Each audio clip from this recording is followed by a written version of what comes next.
साधु संतों का एक बड़ा वर्ग धीरेंद्र शास्त्री का समर्थन भी कर रहा है। हिंदुओं को जोड़ने के लिए धीरेंद्र शास्त्री जो कैंपेन चला रहे हैं, उनमें उनका एक प्रमुख उद्देश्य यह भी है कि वो हिंदू धर्म को जो लोग छोड़कर चले गए उन्हें वापस हिंदू धर्म में लाए, मतलब उनकी घर वापसी कराए।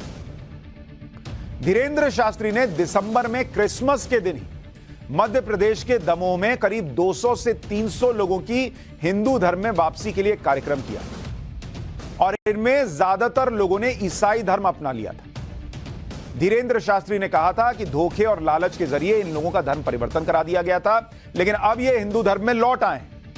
इसके बाद बागेश्वर धाम में अपने दरबार में भी धीरेंद्र शास्त्री ने इन लोगों को बुलाया और लोगों से कहा था कि हिंदू धर्म में लौटे इन लोगों की मदद करनी होगी, इन्हें अपनाना होगा। यह मध्य प्रदेश के दमोह के कार्यक्रम की तस्वीर दिखा रहा हूं आपको। अब जो मैं कह रहा था कि धीरेंद्र शास्त्री को टारगेट करने की असली वजह क्या है, वो इन्हीं सब बातों से समझिए, क्योंकि दमोह की तरह छत्तीसगढ़ के जशपुर में भी बागेश्वर धाम सरकार और धीरेंद्र शास्त्री के समर्थकों ने घर वापसी करवाई। जशपुर के पत्थल गांव के किलकिला शिव मंदिर में 50 हिंदू परिवारों के सैकड़ों लोगों ने हिंदू धर्म अपनाया। माफ कीजिएगा, दूसरे धर्म के लोगों ने हिंदू धर्म अपनाया। तो अलग अलग जगहों पर धीरेंद्र शास्त्री हिंदू धर्म में जो लोग छोड़कर चले गए उनकी घर वापसी करा रहे हैं। और यही बात धीरेंद्र शास्त्री ने तब कही थी जब मैंने उनका इंटरव्यू लिया था। कई लोगों को लगता है कि ये जो घर वापसी धीरेंद्र शास्त्री कराने लग गए, इसीलिए वो टारगेट पर आ गए, इसीलिए वो निशाने पर आ गए। मैंने जब उनका इंटरव्यू लिया था तब धीरेंद्र शास्त्री ने कहा था कि वो अन्य धर्मों से हिंदू धर्म में लोगों की घर वापसी करवाते हैं, लव जिहाद के खिलाफ खुलकर बोलते हैं, वो हिंदू एकता के बारे में बात करते हैं, इसलिए उन्हें टारगेट किया जाता है। उन्होंने कहा था मुझसे कि एमपी के दमोह में उन्होंने आदिवासी परिवारों की घर वापसी करवाई थी, जिस वजह से उन्हें टारगेट किया जा रहा है। एक बार उनका बयान सुन लीजिए, उन्होंने मुझसे क्या कहा था, फिर और जानकारी दूंगा और उनके वो वीडियो दिखाऊंगा जो सारे एजेंडे को तबाह करेगा। पहले एक बार सुनिए। हम जो है, आप हमारे सन्मुख आइए, हमें जो भी आभास लगेगा उसकी एक परंपरा है। हम कोई जादूगर नहीं है कि कोई भी बोले खेल दिखा दो। हमारी एक गद्दी की महिमा है और परंपरा है। कल यहाँ पर खुला हुआ दरबार लगना है 20 और 21 को। हम कोई बंद कमरे में दरबार करते नहीं हैं, हम कोई लोगों से रुपया लेते नहीं हैं, हम किसी को बुलाते नहीं हैं। हमारा लाखों लोगों के बीच में दरबार लगता है और लाखों लोग अपने से आते हैं।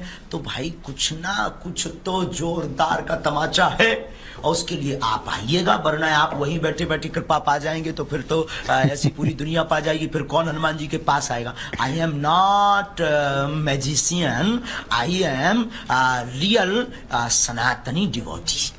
तो धीरेंद्र जी, मैं थोड़ा सा इसको और दर्शकों के लिहाज से पूछ रहा हूं आपसे। जी अब दिखाओ। धीरेंद्र जी, मैं बस दर्शकों के लिहाज से पूछ रहा हूं कि क्या इसका मतलब आपका एक दायरा है कि कितनी दूर पर कोई व्यक्ति हो, आपके आसपास हो, तभी उसके बारे में आप जान सकते हैं?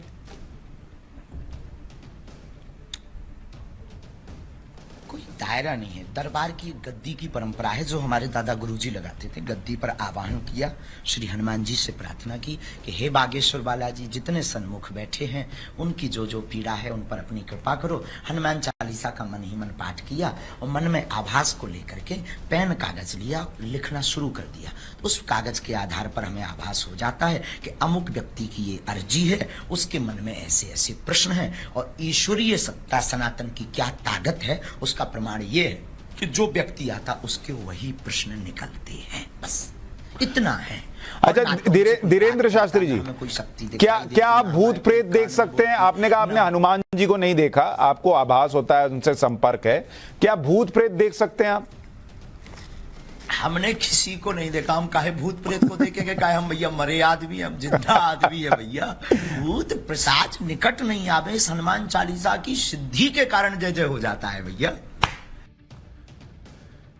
ये बातें कहने के बाद जब मैंने उनसे पूछा था कि भाई आपको क्यों टारगेट किया जा रहा है, तभी उन्होंने बताया था, वो बाइट नहीं चल पाई, कि भाई मैं जो है वो घर वापसी करा रहा हूं, इसलिए मुझे टारगेट किया जा रहा है। और उसके सबूत भी जब हमने और तलाशा तो मिलने लगे कि भाई वो सच में लोगों को हिंदू धर्म में वापस ला रहे हैं। धीरेंद्र शास्त्री ने खुद कहा कि घर वापसी करवाने की वजह से उनके खिलाफ प्रचार किया जा रहा है। जबकि लोग अपने मन से दूसरा धर्म त्याग कर हिंदू धर्म अपना रहे हैं।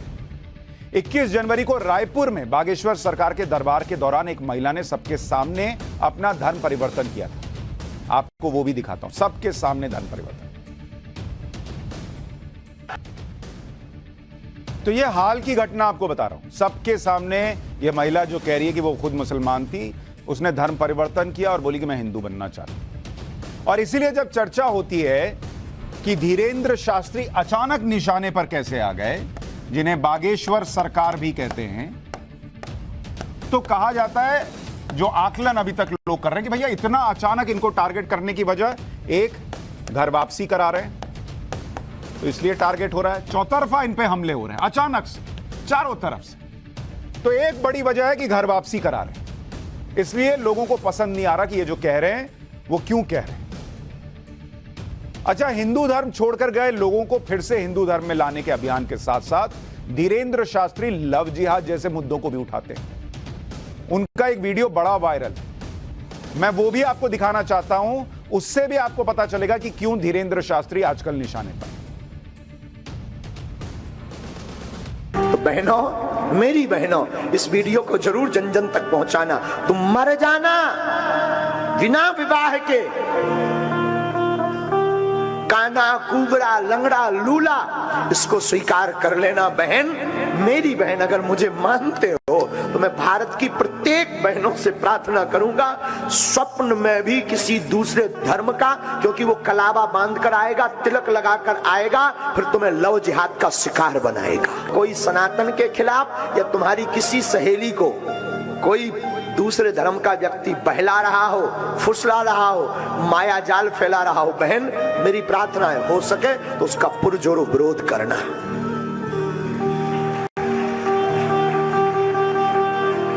क्योंकि पहले वो व्यक्ति कलावा बांध कर आएगा, पहले तुम्हारे गरबा महोत्सव में, नवरात्रि में गरबा में आएगा, और अगर कुछ बोलो तो लोग कहते गुरुजी आप नफरत फैला रहे हो, भाईचारा चलाओ। भाईचारा भर क्यों, बहनचारा भी होना चाहिए। गरबा में केवल वो मुसलमान भाई क्यों आते हैं, बहनों को भी उन्हें लेकर आना चाहिए। भाईचारा भर क्यों, भाई बहन चारा चलाओ, अब वो भी लेकर आए गरबा में, वो भी अपनी माताओं को, अपनी बहनों को लाएं। हमारी बहनें जाती हैं गरबा में, महोत्सव में, वो भी लेकर आए। लेकिन नहीं, धीरेंद्र शास्त्री मन में कुछ नहीं रखते, खुलकर बोलते हैं। और ये दूसरी वजह है, एक तो वो घर वापसी करवा रहे हैं जो आपको बताया, दूसरा धर्म की रक्षा की बात कर रहे हैं कि भाई आप जो है वो अपने धर्म में टिके रहो। इस वजह से भी वो निशाने पर आ गए कि भाई धर्म की रक्षा की बात क्यों करते हैं, और जो सवाल पूछते हैं वो लोगों को चुभ रहे हैं।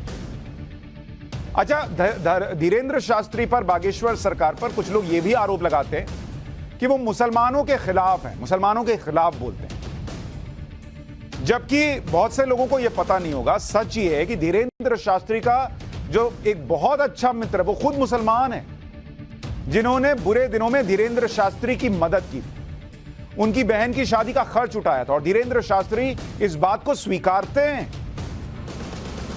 अपने दरबार में सबके सामने ये कह चुके हैं कि उन्हें मुस्लिम मित्र डॉक्टर शेख मुबारक ने उनकी बहन की शादी का खर्चा उठाया था। ऐसा नहीं कि छुपाते हैं। सुनिए वो सबके बीच में क्या बोले थे। हमारा हाथ पकड़ाओ, बोले आप चिंता मत करो और हम व्यवस्था कर देंगे।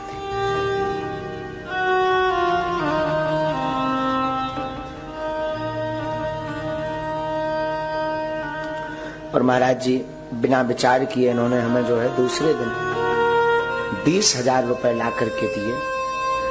और बात यही नहीं रुकी, उपहार की टेबल से लेकर के, बेड से लेकर के, अलमारी से लेकर के इन्होंने लोगों को जोड़कर पूरा दहेज का सामान ला करके हमारे घर पर रख दिया। अपने हाथों से, जैसे हमारी नहीं इनकी बहन हो, अपने हाथों से पूरा विवाह कार्यक्रम में पंगत से लेकर के विदाई करवाई। कि इन्होंने उस वक्त, उस जमाने में जब मुझे कोई नहीं पूछता था, कोई जानता नहीं था, आज तो खूब मिल जाए, पर कीमत 20,000 की नहीं है, कीमत समय की है। जिस समय में उन्होंने दिया, आज के शायद वो 20 करोड़ से ज्यादा हो सकते हैं। हम ये इस बात को कह रहे हैं, काश ऐसा मित्र सबका हो। तो बागेश्वर सरकार को लेकर क्या फैलाया जाता है कि मुसलमानों के खिलाफ। अगर मुसलमानों के खिलाफ होते तो यहां अपने मुसलमान मित्र से सबको क्यों मिलवाते, उनका एहसान है ये क्यों बताते। दरअसल अगर आप गौर करें तो वो बार बार जब प्रश्न उठाते हैं तो जो गलत किया जाता है उसको लेकर प्रश्न उठाते हैं कि भैया ऐसा क्यों हो रहा और उसको रोका जाना चाहिए। और इसलिए जब वो ये कहते हैं तो बना दिया जाता है कि वो किसी धर्म विशेष के खिलाफ है। ऐसा दिखाया जाता है कि बागेश्वर धाम के पीठाधीश्वर धीरेंद्र शास्त्री सिर्फ विवादित बयान ही देते, लेकिन कथा सुनाने के दौरान धीरेंद्र शास्त्री जो बातें कहते हैं जो आपके लिए, आपके परिवार के लिए बहुत जरूरी हैं, वो गायब कर दी जाती है। ऐसा लगता है जैसे जाते हैं और दिन भर जादू दिखाते हैं, दिन भर चमत्कार का दावा करते हैं। ऐसा नहीं है बॉस। वो उसी जगह पर बैठकर माता पिता की सेवा करना सिखाते हैं, लेकिन वो आपको नहीं बताया जाता। ये बातें आपको मीडिया नहीं दिखाता, क्योंकि धीरेंद्र शास्त्री का ये रूप दिखाएंगे, ये बताएंगे कि भाई वो अपने मुस्लिम फ्रेंड की तारीफ करते हैं, तो फिर ये कैसे बनेगा कि वो मुसलमान विरोधी। अगर ये दिखाएंगे कि वो परिवार की सेवा करना सिखाते हैं, तो ये कैसे बनेगा कि वो तो दिन भर चमत्कार दिखाते हैं। इन बातों का वीडियो वायरल नहीं किया जाता, न्यूज चैनल्स ये सब नहीं दिखाते। आपको धीरेंद्र शास्त्री जी की एक ही ऐसी ही बात सुनाता हूं, सुनिए वो क्या बताते हैं लोगों को। माँ होती है। माँ ना, हमारी व्याख्या माँ पे विराम हो जाती है। माँ पर कोई व्याख्या नहीं। कोई हमसे पूछे धरती का भगवान क्या है, कौन है, मुझे लगता है पूरे विश्व का भगवान तो कृष्ण है। हमारे सच है, पूरे विश्व के भगवान तो कृष्ण है, पर धरती के भगवान माँ बाप है। इनको मत छोड़ना, इनको मत सताना। ये युवान बच्चे ना आज की भाग दौड़ में, आज की पढ़ाई में, ये लवेरिया, ये प्रेम, ये इस सब के चक्कर में ना जाने माँ बाप को क्या क्या सुनाते। मैं निवेदन करूं, वो माँ बाप को तुम सुना रहे हो जिसने तुम्हें जिंदा रखने के लिए रातों भर अपनी नींद खराब की, रात भर सोई नहीं, वो स्वयं भूखी रही, तुम्हें खिलाती रही। वो पिता जो तुम्हारी पढ़ाई के लिए रातों भर खेतों में काम करता, रातों भर मेहनत करता, हमारे बच्चों को कोई असुविधा ना हो।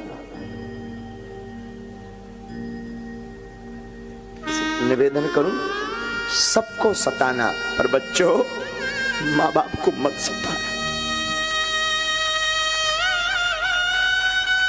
माँ बाप कोई साधारण मानव नहीं, माँ बाप इस धरती के साक्षात ईश्वर है।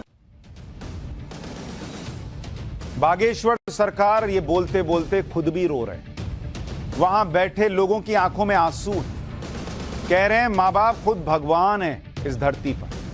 लेकिन ये वीडियो आपको दिखाएंगे तो एजेंडा कैसे बनेगा कि ये आदमी तो नफरत फैलाता है। फिर वो एजेंडा कैसे सेट होगा कि सनातन में जो है नफरत फैलाना सिखाया जाता है। क्योंकि इस देश में अभी का जो पॉलिटिकल सिस्टम बन गया है उसमें भी हिंदुत्व को खतरा बताया जाता है। तो वो नैरेटिव कैसे सेट होगा अगर ये रूप दिख गया। तो ये सब डिलीट मारो, बस फैला दो कि ये आदमी तो बस नफरत फैलाता है, ये आदमी चमत्कार दिखाता है।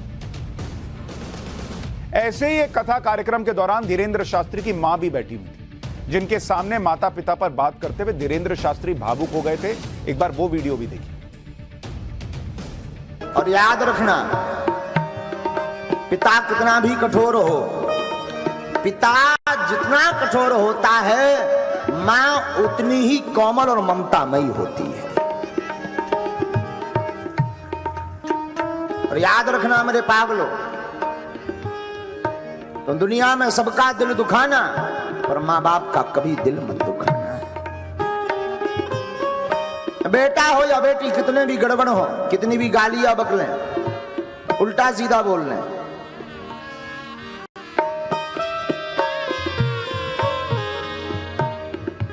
मां को भी बकलें, माता कुछ देर के लिए जरूर मुंह नहीं बोलेगी, रात में अंत में भोजन लेकर के आ ही जाएगी, ले बेटा खा।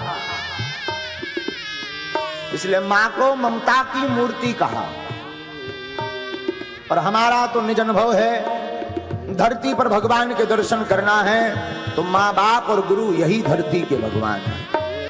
मैं निवेदन करूंगा, मेरे भाई बहन, मेरे पागलों, तुम जीवन में सबको दुखी करना,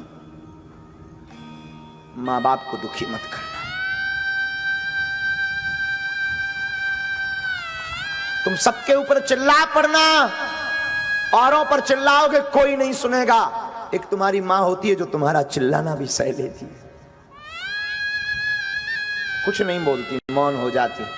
औरों को तुम गाली देते हो, वो चांटा मारते हैं, पर एक तुम्हारी मां होती है जो तुम्हारी गाली भी सह लेती है।